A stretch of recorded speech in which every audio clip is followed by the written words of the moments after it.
Qué alegría, qué gozo en el Señor poder saludarte. Que Dios te bendiga, que Dios te guarde, que el Señor siempre te acompañe y te mantenga firme hasta que Él venga.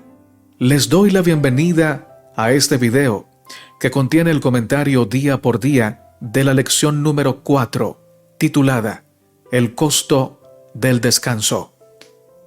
Vamos a orar para comenzar.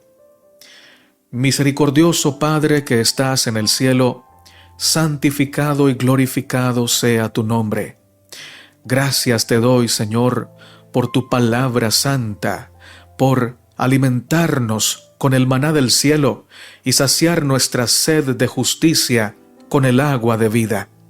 Por favor, Señor, te suplicamos que nos ayudes a entender el mensaje que tienes para nosotros. Permite que lo podamos poner en práctica y compartirlo con otras personas.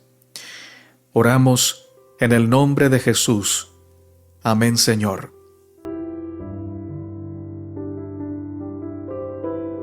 Texto para memorizar. Crea en mí, oh Dios, un corazón limpio y renueva un espíritu recto dentro de mí. Salmo 51:10. Lo gratis siempre tiene un costo. Por ejemplo, nuestra salvación es gratuita, pero le ha costado un precio infinito a nuestro eterno Creador y Redentor. El descanso verdadero se nos entrega por gracia.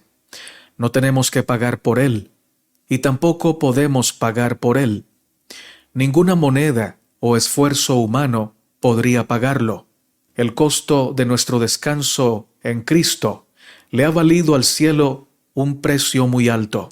Pero tan cierto como es que los regalos que no se reciben no pueden darnos satisfacción porque no llegan a su destino, es también que no podemos tener descanso en Cristo si no pagamos el precio de aceptar su regalo.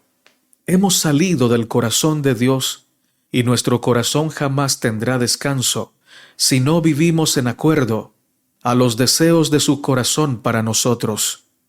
El que busca la paz sin aceptar la palabra de Dios es como quien quiere descansar sin soltar la pesada carga que lleva. La palabra descanso significa quitar la fatiga, quitar la carga. Por cierto, Jesús nos dice: vengan a mí, los cargados y cansados, que yo los haré descansar, o yo les quitaré sus cargas. La implicación es que si no acudimos a Jesús, entonces, por más que Él quiera, no podrá quitarnos la carga.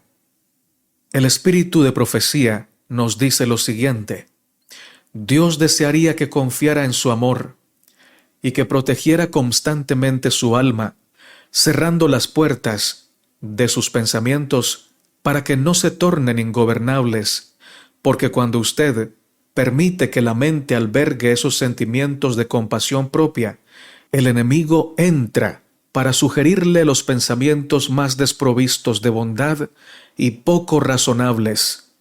Escuche a Jesús, siga su consejo y no se extraviará del único que le puede traer paz, felicidad y plenitud de gozo.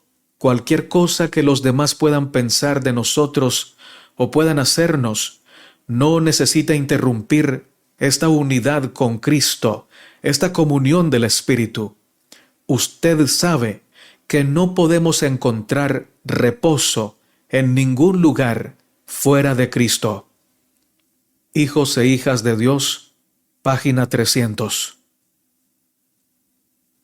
Lección para el día domingo, 18 de julio. Agotado y cansado. La palabra agotado hace referencia a que algo o alguien ha sido consumido hasta la última gota, algo que se ha acabado. Lo contrario a agotado es inagotable. Los seres humanos fuimos creados por Dios para ser dependientes de Él. Dependemos de Dios para vivir, pues Él es la vida, para amar, porque Él es amor, para ser felices, pues Él es la fuente de la felicidad. Nosotros nos agotamos, pero Él nos invita a acudir a Él, quien es la fuente inagotable de todo lo que precisamos para ser lo que debemos ser. Cuando se agota nuestra fe, nuestra fidelidad, nuestra lealtad a Dios y a nuestros principios, es porque nos hemos alejado de la fuente inagotable. Podemos estar seguros de que todo cansancio y agotamiento espiritual obedece a nuestra negativa de acudir constantemente a Cristo. Miremos lo que le pasó a David. Segundo de Samuel 11, 1-5 dice: Aconteció al año siguiente, en el tiempo que salen los reyes a la guerra, que David envió a Joab, y con él a sus siervos y a todo Israel, y destruyeron a los amonitas, y sitiaron a Rabá. Pero David se quedó en Jerusalén. Y sucedió un día, al caer la tarde, que se levantó David de su lecho y se paseaba sobre el terrado de la casa real. Y vio desde el terrado a una mujer que se estaba bañando, la cual era muy hermosa. Envió David a preguntar por aquella mujer, y le dijeron: aquella es Betsabé, hija de Eliam, mujer de Urías Heteo. Y envió David mensajeros y la tomó, y vino a él, y él durmió con ella. Luego ella se purificó de su inmundicia, y se volvió a su casa, y concibió la mujer, y envió a hacerlo saber a David, diciendo: estoy encinta. Muchas de nuestras grandes tragedias comienzan con pequeñas malas decisiones.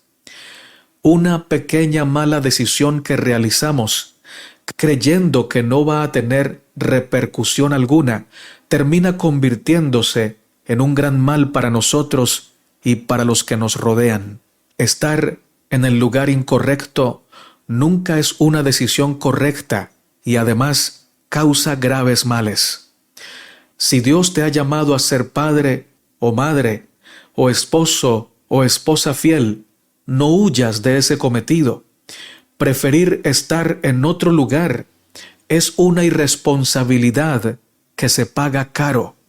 Si hay momentos en el día en que debemos estar orando y sabemos que son momentos especiales del día que debemos dedicar a la oración, por favor, no usemos un tiempo sagrado para invertirlo en cosas triviales. No estemos en la sala de estar hablando temas que no edifican cuando podríamos estar orando, teniendo comunión con Dios. David debía estar en la guerra, pero decidió quedarse en Jerusalén y en un tiempo de ocio encontró la tentación que lo devastaría profundamente a él y a su familia y que a través de los siglos venideros haría que muchos enemigos de la verdad blasfemaran el nombre de Dios. David no invirtió sus fuerzas en el deber que le correspondía y terminó cosechando una consecuencia que le quitó mucha paz el resto de su vida. Estar en la batalla, en el lugar donde debía estar, seguro lo iba a agotar físicamente y mentalmente, pero por estar en el centro de la voluntad de Dios para él, haciendo lo que la providencia le señalaba, Dios lo hubiera fortalecido. Sin embargo, aunque evitó la fatiga física, evadiendo su llamado y quedándose en casa, su vida se encauzó por la senda que lo llevaría a una derrota muy dura y de consecuencias duraderas.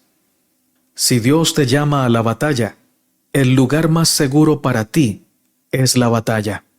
El rey David le encargó a sus soldados y a su general la tarea que le correspondía hacer a él. Y él terminó haciendo una tarea que Dios no le había mandado hacer: dividir y destruir un hogar. ¿Por qué pasó esto? Porque cuando no estamos ocupados haciendo la voluntad de Dios y decidimos hacer nuestra propia voluntad, terminamos haciendo lo que el diablo aplaude, lo que al diablo le agrada. Segundo de Samuel 11, 25-27 dice: Y David dijo al mensajero: Así dirás a Joab: no tengas pesar por esto, porque la espada consume, ora a uno, ora a otro. Refuerza tu ataque contra la ciudad hasta que la rindas. Y tú, aliéntale. Oyendo la mujer de Urías que su marido Urías era muerto, hizo duelo por su marido. Y pasado el luto, envió David y la trajo a su casa. Y fue ella su mujer, y le dio a luz un hijo. Mas esto que David había hecho fue desagradable ante los ojos de Jehová. Al dolor de la pérdida por su marido, Betsabé agregó un dolor de cargo de conciencia, porque no solamente su marido había sido muerto en la batalla, sino que seguramente intuía que el rey David había participado en la muerte de Urías para poder esconder su pecado. Además de esto, ella le había sido infiel y nada le había dicho a su esposo. Betsabé estaba llorando, agotada y cansada bajo el peso de una conciencia que la acusaba, y no la acusaba en vano, porque ella había participado en la muerte de su esposo de manera indirecta. Es cierto, el rey David era el rey, tenía el poder, la autoridad, pero ella era dueña de su cuerpo. Pudo haberle dicho que no al rey, pero accedió a la tentación. Y el rey David se aprovechó del poder que Dios le había dado y lo usó no para bendecir, sino para dañar vidas. El pecado nos agota y consume tanto de nosotros que nos impide tomar decisiones justas y sensatas. Para tapar su pecado, David decidió quitarle la vida a un hombre honesto, altruista y limpio de corazón, y además involucrar a otros en su pecado. Hizo cómplice a Joab de la muerte de Urías y a Betsabé también de manera indirecta. Vivir una vida sin santidad y sin apego fiel a la palabra nos convierte en personas insensatas, injustas y además destructores de otras vidas. Dios nos llama hoy a volvernos de nuestros malos caminos, a desechar los pecados pequeños o grandes, a permanecer en su palabra y en su presencia, para que llenos de su amor y sabiduría, tomemos decisiones que glorifiquen su nombre y edifiquen las vidas de los que nos rodean. Si estás agotado y cansado bajo el peso y la carga de una conciencia que te acusa, vuélvete al Señor. Confiesa tu pecado, confesemos nuestras culpas, pidámosle perdón al Señor, pidámosle perdón por haber herido su corazón y por haber dañado a los que nos rodean. Y el Señor es amplio en perdonar. Hoy es día de ir a Jesús, y Él quitará nuestras cargas y nos llenará con su amor. El espíritu de profecía nos dice: es peligroso alabar o ensalzar a los hombres, pues si uno llega a perder de vista su total dependencia de Dios y a confiar en su propia fortaleza, caerá seguramente. El hombre lucha con enemigos que son más fuertes que él. Es imposible que nosotros, con nuestra propia fortaleza, sostengamos el conflicto. Y todo lo que aleje a nuestra mente de Dios, todo lo que induzca al ensalzamiento o a la dependencia de sí, prepara seguramente nuestra caída. Historia de los Patriarcas y Profetas, páginas 775 y 776. Lunes 19 de julio. Llamado de atención. Segundo de Samuel 12:1 al 7 dice lo siguiente: Jehová envió a Natán a David, y viniendo a él, le dijo: había dos hombres en una ciudad, el uno rico y el otro pobre. El rico tenía numerosas ovejas y vacas, pero el pobre no tenía más que una sola corderita, que él había comprado y criado, y que había crecido con él y con sus hijos juntamente, comiendo de su bocado y bebiendo de su vaso, y durmiendo en su seno. Y la tenía como a una hija. Y vino uno de camino al hombre rico, y éste no quiso tomar de sus ovejas y de sus vacas para guisar para el caminante que había venido a él, sino que tomó la oveja de aquel hombre pobre y la preparó para aquel que había venido a él. Entonces se encendió el furor de David en gran manera contra aquel hombre, y dijo a Natán: Vive Jehová, que el que tal hizo es digno de muerte, y debe pagar la cordera con 4 tantos, porque hizo tal cosa y no tuvo misericordia. Entonces dijo Natán a David: Tú eres aquel hombre. La sociedad en la que nos tocó vivir es cara dura. Incluso nosotros mismos también somos cara dura. Y la expresión cara dura significa que somos desvergonzados, que hacemos las cosas mal, pero queremos que nos vaya bien, que mentimos, pero decimos que estamos diciendo la verdad. La sociedad tiene valores y principios endebles. Se rehúsa a andar en la senda del bien, pero quiere ser tratada como virtuosa. Ama los aplausos, los elogios y los malos hábitos, pero odia los llamados de atención y las reprensiones. Si alguien se atreve a reprender las malas prácticas, es tachado de hipócrita, o de cruel, o de fariseo.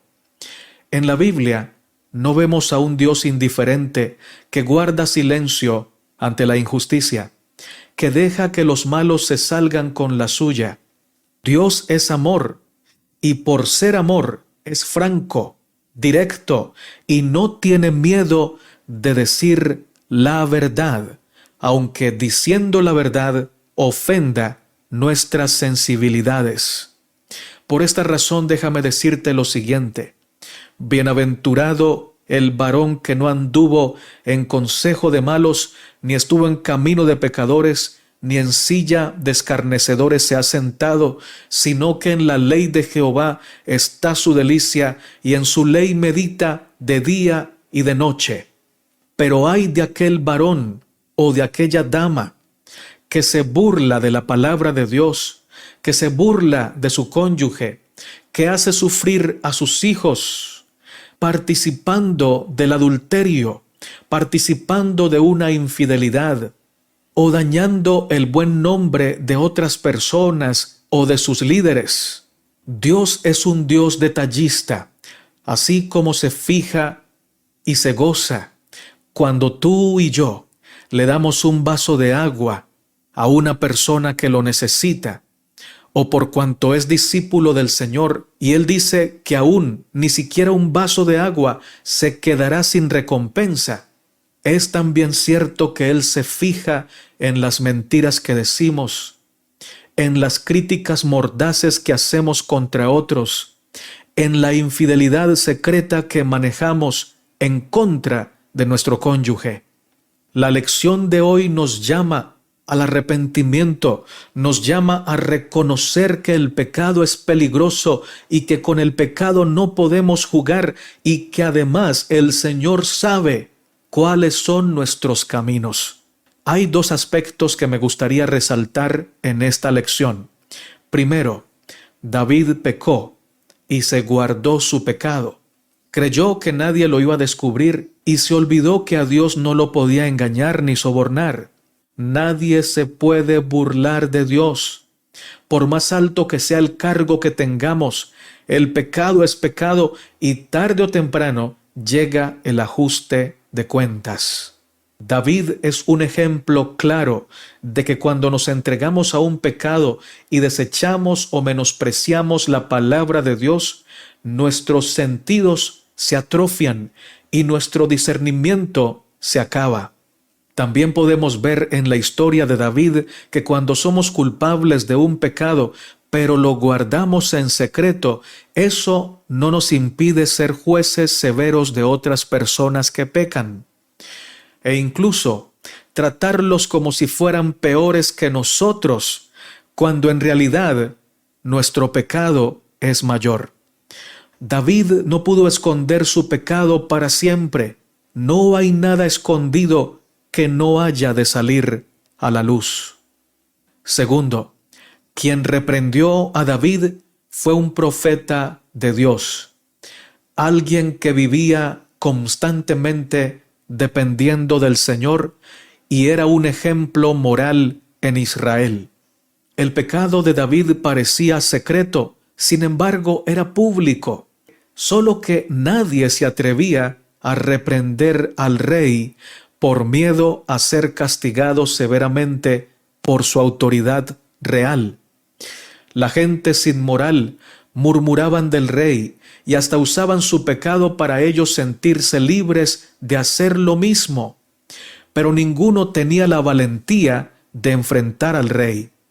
Es muy fácil hablar mal de los demás por la espalda, pero solo una persona franca es capaz de decir lo que tiene que decir de frente, aunque eso que diga sea doloroso. Y qué bueno es no solamente ser francos, sino también tener tacto, porque se puede decir la verdad sin maltratar a la persona. La sola verdad dicha puede incomodarlo, puede herirlo, pero nunca debemos agregarle a la comunicación de la verdad nuestra animosidad, nuestra ira o nuestro odio. Natán no fue a reprender al rey porque era osado o porque era valiente, o porque se sintió con mucha moralidad para hacerlo. Fue a reprender fielmente al rey a una costa de su propia vida y de su seguridad, porque Dios lo comisionó. Solo los labios que han sido purificados por el carbón del cielo pueden expresar reprensiones y denuncias santas. Si tú y yo tenemos una vida doble o pecados acariciados, cada vez que reprendamos el pecado o denunciemos la injusticia de otros, seremos desautorizados por nuestra baja moralidad y nuestro mal ejemplo. Y además, nos hacemos culpables de juicios peores que los que estamos pronunciando contra otros. David se rindió ante el Señor reconociendo su culpa, porque se dio cuenta que Dios mismo lo estaba reprendiendo a través de su siervo Natán. Además, pudo percibir que Dios lo amaba. Vivamos en santidad, reprendamos el pecado, denunciemos las injusticias, pero siempre comenzando por nosotros. No le digamos a otros que sean santos cuando nosotros mismos no estamos dispuestos a vivir en santidad. Segundo de Samuel 12:13 dice: Entonces dijo David a Natán: Pequé contra Jehová. Y Natán dijo a David: También Jehová ha remitido tu pecado. No morirás. Salmo 51:4. Contra ti solo he pecado y he hecho lo malo delante de tus ojos, para que seas reconocido justo en tu palabra y tenido por puro en tu juicio. ¿Cómo sabemos que el arrepentimiento de David era sincero? Primero, porque Dios nos da evidencias de que David se arrepintió. En el mismo reproche del profeta Natán, Dios le dice a David que no morirá por su pecado.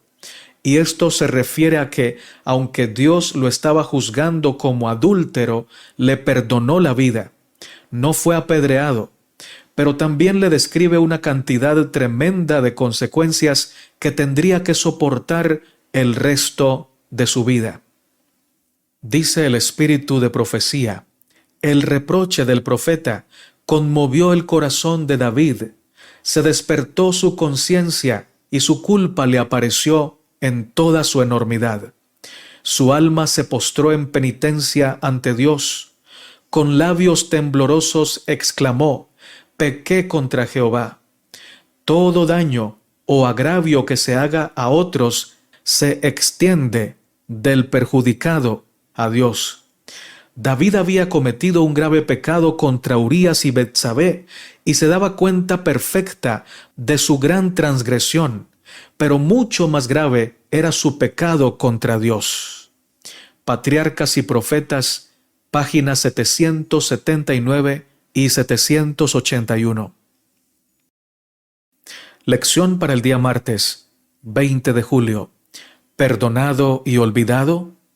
Tú, Señor, eres bueno y perdonador. Grande es tu amor para todos los que te invocan. Presta oído, Señor, a mi oración. Atiende a la voz de mi clamor. Salmo 86, 5 al 6. Si hay algo cierto es que Dios no quiere que pequemos. Sabe muy bien lo que el pecado le hace a sus hijos. Él murió en la cruz no solo para perdonarnos y salvarnos, sino también para mostrar al universo hasta dónde llegan las extremas consecuencias del pecado. De manera que lo primero que deseo decirte el día de hoy es que no hay sabiduría ni inteligencia en ceder al pecado. Satanás nos enreda con razonamientos como el siguiente: Dios es bueno, Dios es perdonador, por eso no hay problema, puedes pecar y luego pides perdón. No hay problema con eso. Notemos que esa frase puede contener 99% de verdad, pero en esencia es una trampa muy peligrosa. Dios es un Dios bueno. Dios sí es perdonador. Dios sí nos perdona cuando pedimos perdón. Pero ojo, el que planea pecar y se deleita en hacer el mal, generalmente no tiene verdadero arrepentimiento en su corazón cuando pide perdón, porque su proyecto es deleitarse en el pecado para luego aprovecharse de la misericordia de Dios, y en sí mismo ese es un proyecto satánico, una estratagema diabólica. Dios no puede comulgar o intimar con el pecador que ama el pecado. Por más que Dios quiera perdonar al pecador, si el pecador no se aparta del pecado, no lo puede perdonar. Con David no pasó así. Él se arrepintió muy sinceramente de su pecado.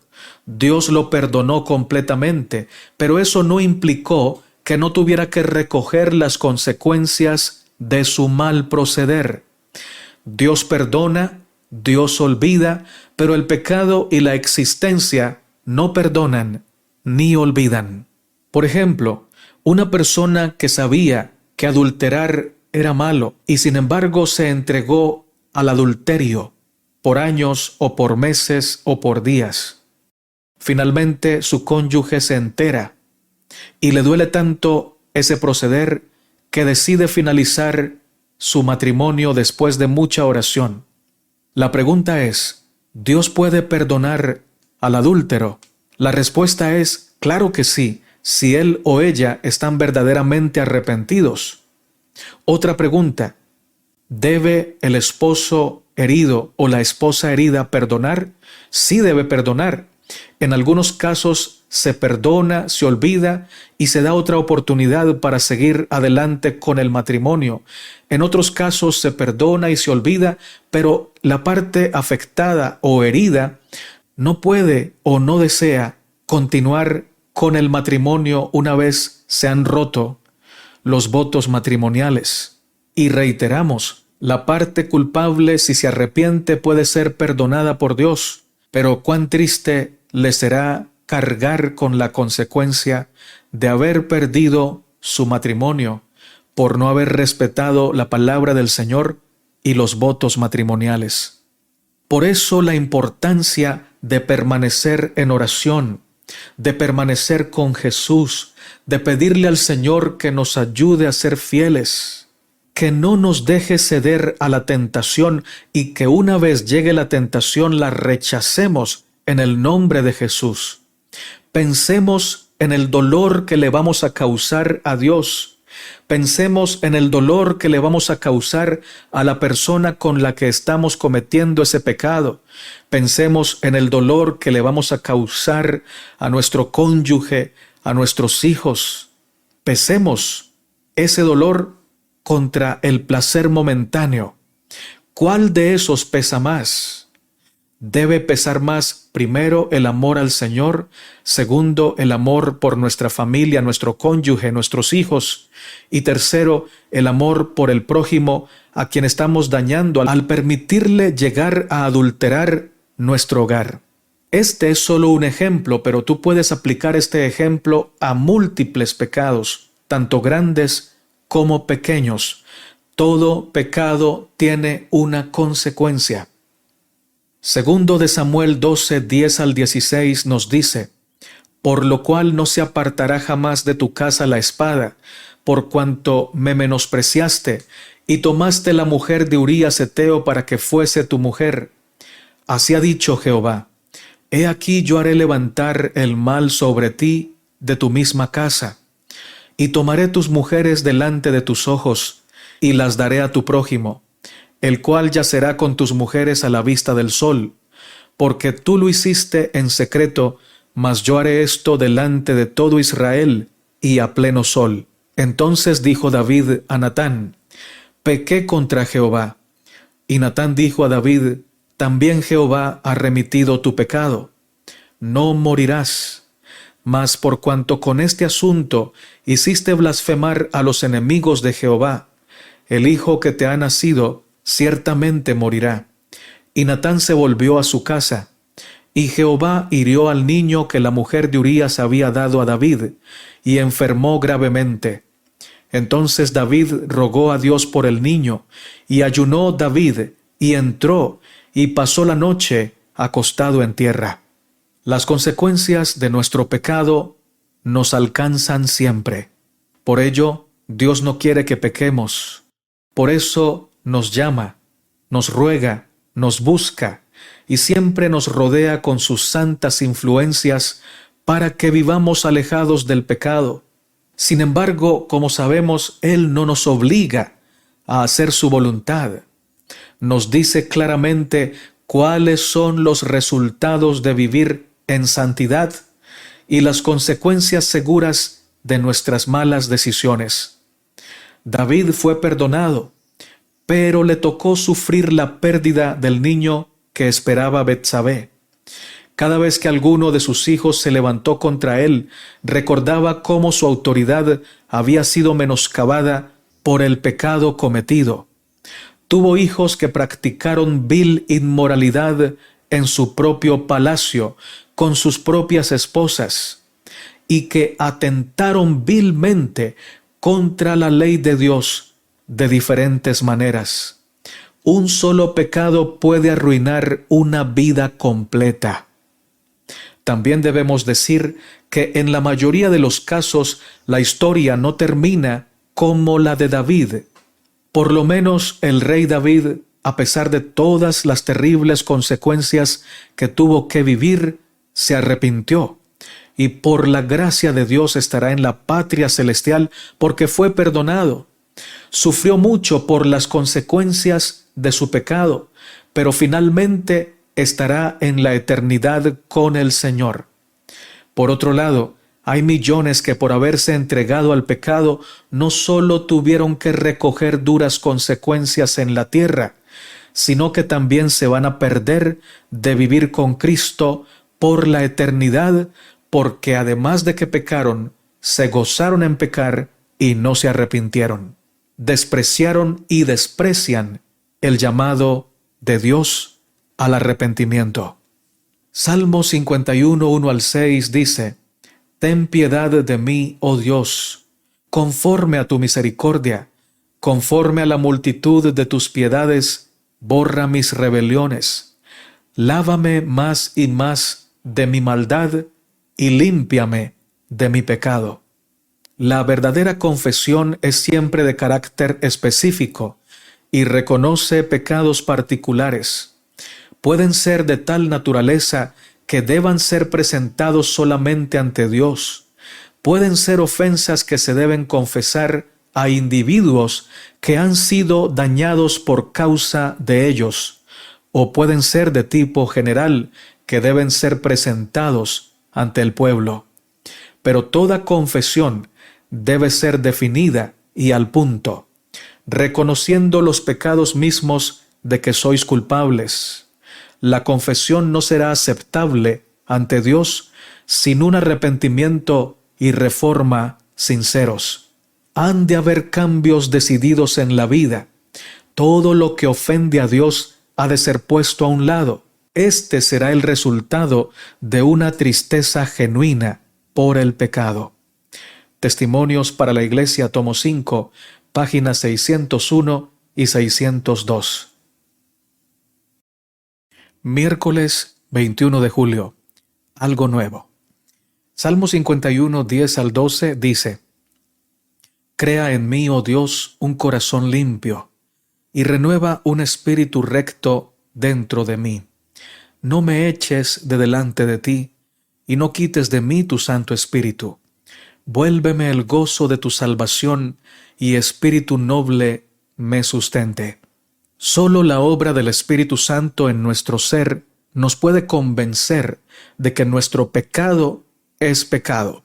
Es natural que no veamos el pecado en su notable pecaminosidad, porque nuestra naturaleza es pecaminosa y está acostumbrada a interactuar en pecado. También es natural que solo veamos la fealdad del pecado cuando otros lo cometen. ¿Cuántos esposos hay conmigo que se enojan cuando su esposa grita o se impacienta? Pero no nos vemos a nosotros mismos cuando también estamos impacientes y también gritamos. Otro ejemplo, David, al escuchar la historia de la corderita que el hombre rico le robó al hombre pobre, aquello le pareció tan horroroso que dictó sentencia inmediata. Dijo: ese hombre rico merece la muerte en este mismo instante. Si bien el pecado del hombre rico de la historia era funesto, el pecado que David había cometido y del que no se había arrepentido aún era peor. Pero fue capaz de sentenciar a otro a la muerte mientras él estaba escondiendo un pecado aún peor. ¿Por qué hizo esto? Porque por naturaleza no vemos el pecado cuán feo es, a menos que lo veamos ser cometido por otras personas. El hipócrita, cuando ve a otros hipócritas, los condena, los acusa y los denuncia, pero no se ve a sí mismo. El mentiroso se duele mucho cuando le dicen mentiras, pero no nota el dolor que le causa a otros al decir mentiras, y así sucesivamente. Para poder ver nuestro pecado en toda su dimensión, necesitamos ser iluminados y convencidos por el Espíritu Santo, recibir una nueva naturaleza, un nuevo corazón que tenga la luz de Dios. Este nuevo corazón era lo que pedía el rey David. Sabía que sin este don estaría sumido en la constante derrota contra el pecado. David pedía a Dios que le diera el honor de ser un templo purificado para que el Espíritu de Dios morara en él y así poder unirse a la congregación de los fieles que adoran al Señor con alegría, con gozo, con manos y corazones limpios y con verdadera obediencia. Por fin David entiende que si depende de sí mismo, caerá de manera segura. No puede confiar en él, solo puede confiar en Dios. Pero que si el Señor vive en él a través de su palabra, entonces podrá tener una vida nueva que se goce en obedecer la voluntad de Dios. Nunca podemos creer que sin orar, sin leer y reflexionar en la Biblia, sin alabar a Dios y sin testificar de su amor en obediencia, estamos seguros. Sin la práctica constante de estos ejercicios espirituales, somos totalmente vulnerables a los engaños y las tentaciones de Satanás. Salmo 81, 11 al 12 nos dice: No me eches de delante de ti, y no quites de mí tu Santo Espíritu. Vuélveme el gozo de tu salvación, y espíritu noble me sustente. El espíritu de profecía nos dice: Nuestra paz es como un río, ola tras ola de gloria ruedan hacia el interior del corazón y verdaderamente cenamos con Jesús y Él con nosotros. Sentimos que comprendemos el amor de Dios y descansamos en su amor. Ningún lenguaje puede describirlo. Está más allá del entendimiento. Somos uno con Jesús. Nuestra vida se esconde con Cristo en Dios. Tenemos la seguridad de que cuando Él, que es nuestra vida, aparezca, entonces también apareceremos con Él en gloria. Con toda confianza podemos decir que Dios es nuestro Padre. La segunda venida y el cielo, páginas 167 y 168.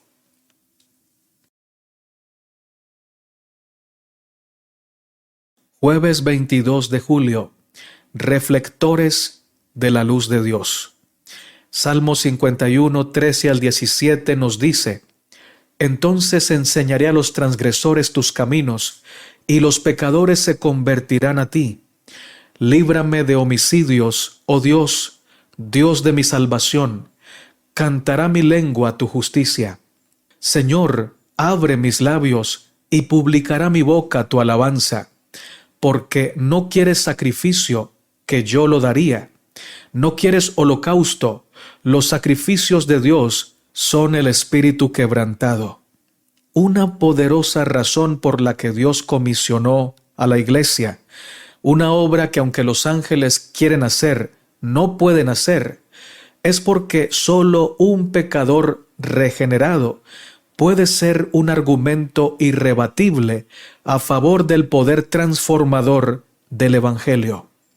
Si un borracho empedernido escucha a un ángel decirle que deje ese pecado, seguro el borracho por gran emoción intentará abandonar el pecado, pero luego su carne le sugerirá que para ese ser celestial es fácil decirle que abandone su preciado vicio, porque él no tiene esas tentaciones y esas necesidades.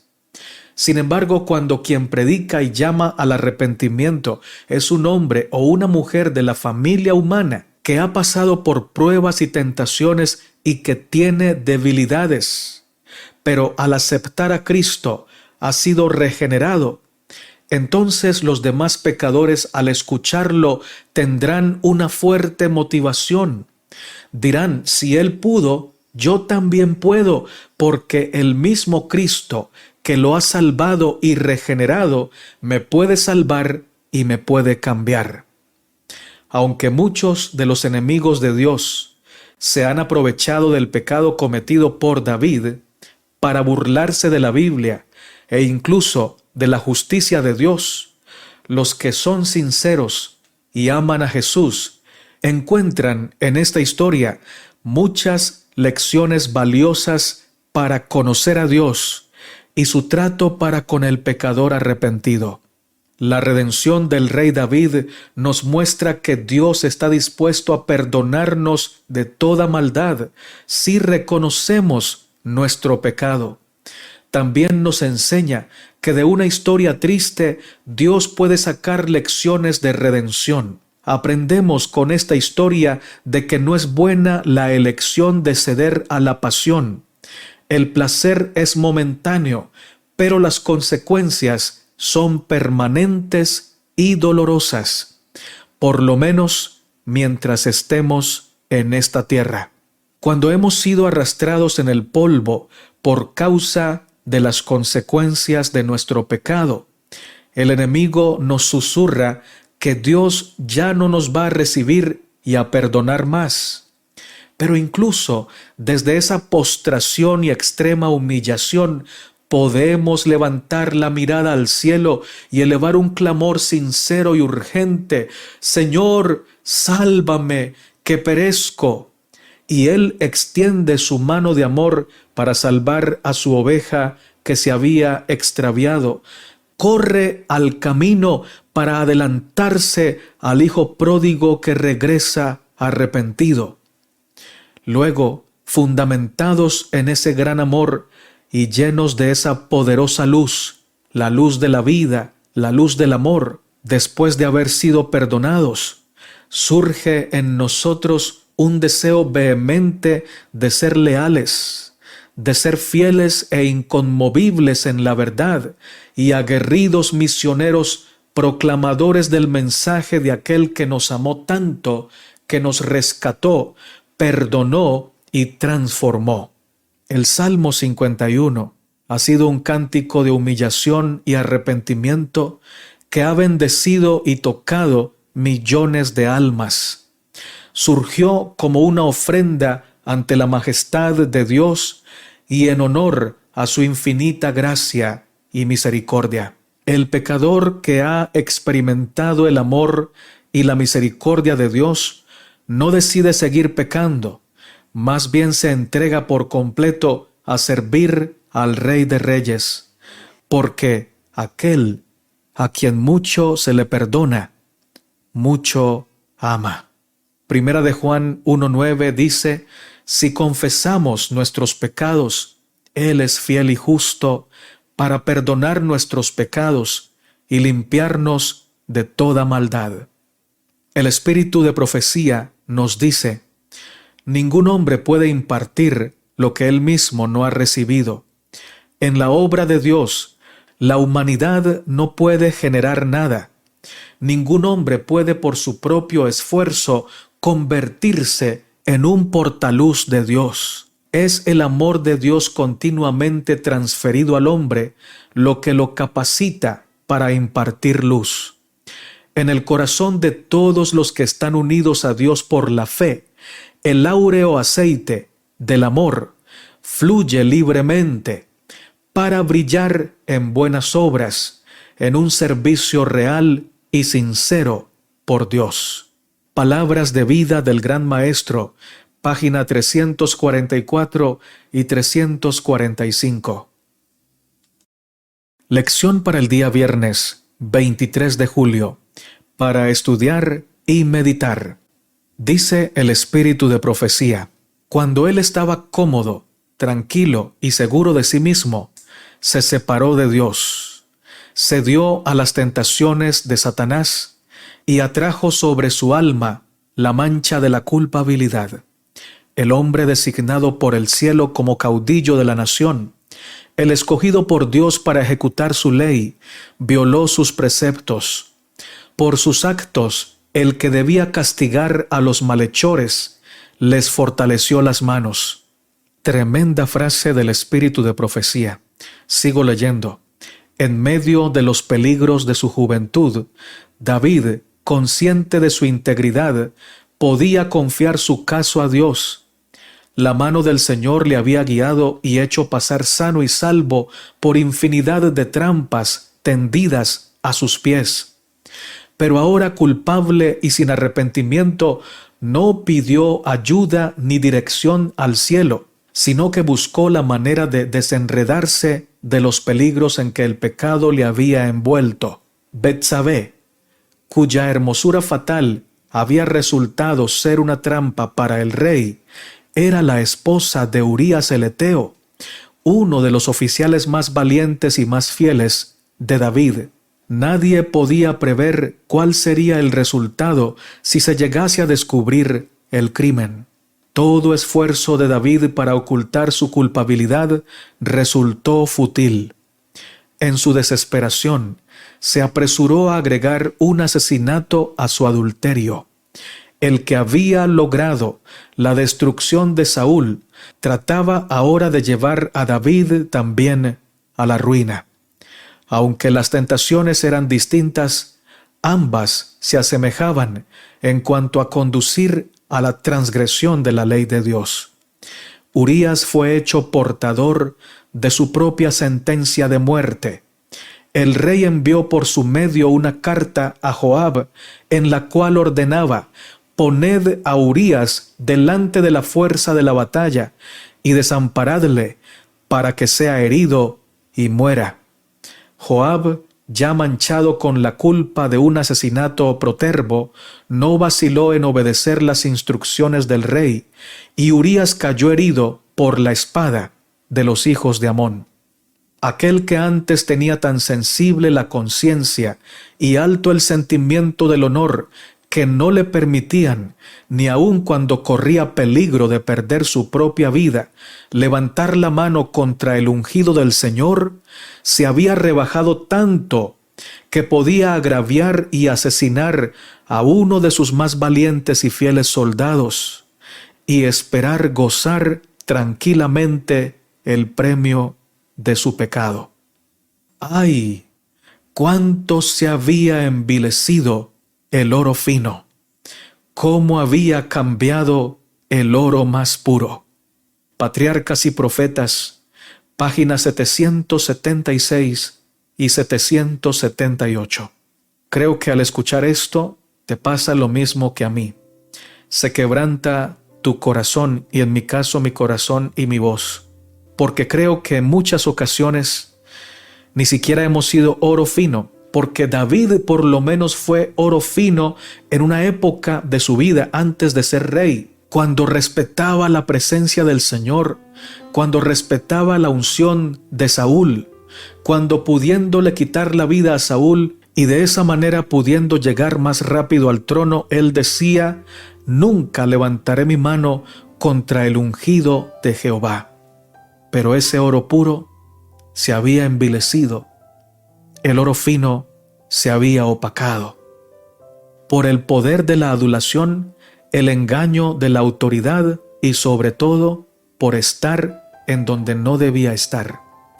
David evidenciaba con estas manifestaciones y decisiones de su vida que llevaba un tiempo lejos de Dios, que había interrumpido su comunión con el Señor. ¿Cuántas veces el oro puro de la palabra de Dios puesta en nuestro corazón ha sido sacado de allí para dejar entrar el pecado?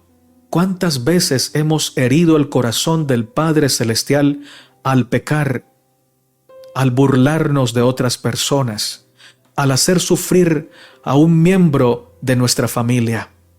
Esta es una lección directa, dura y muy franca, porque necesitamos reaccionar, volvernos al Señor reconociendo nuestra maldad, nuestro pecado, y urgentemente asirnos de su presencia para no vivir en pecado, sino en santidad. Dios te bendiga, Dios te ayude, Dios me bendiga y Dios me ayude. Padre, te damos gracias por esta reprensión franca y directa. Gracias porque nos perdonas. Gracias porque sacias nuestro ser con tu palabra viva. Te suplicamos que nos ayudes a ver el pecado cuán feo y horrible es, para no caer en la tentación, para no buscar la tentación, para no buscar el terreno prohibido. Te suplicamos que nos ayudes a amar el sendero de la justicia, a amarte solo a ti y a odiar el pecado aunque nos reporte cierta clase de placer. Ayúdanos a tener discernimiento agudo para ver la enormidad de lo horrible del pecado y la enormidad de lo hermoso de la santidad. Oro, Señor, por cada uno de mis hermanos y mis hermanas que escucha este mensaje, por cada familia que él o ella representan. Por favor, cumple los anhelos de sus corazones según tu santa voluntad. Perdona y salva, Señor, a nuestros hijos, a nuestro cónyuge y también nuestra vida. Oramos en el nombre de Jesús. Amén, Señor. Mi hermano y mi hermana, si este mensaje te ha bendecido, te invito a compartirlo con tus contactos. Te invito a darle me gusta y a suscribirte al canal En Defensa de la Fe. Que Dios te bendiga, que Dios te guarde. Recuerda que eres muy amado y muy amada por el Señor. Maranata, Cristo viene pronto.